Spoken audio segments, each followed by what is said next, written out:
So isa ka bulan na data sa atong pag-eskwela og welding no. Ang kategory nga atong gieskwelahan mao ning ismaw or stick welding. Sulod sa isa ka bulan so naa na tay mga nakatunan nga mga techniques no.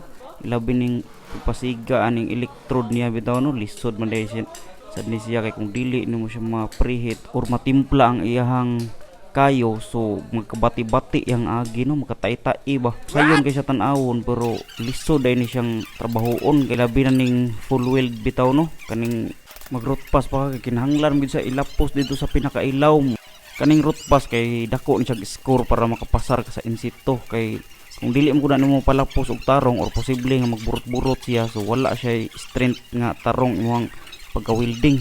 So kani akong gitira karon mao ni ang 6G position or 45 degree angle no, naka-slanting siya gamay ba. Lisod ni siya tirahon ng ilawom kay maghangad ka no. So dili pa ta pingunana kanindot og agi pero at least kita-kita na gid atong ginagmay nga improvement ba sulod sa isa ka buwan natong training. Shout out po di ay sa amuang instructor no ug sa mga kaubanan namo sa amuang pag-training.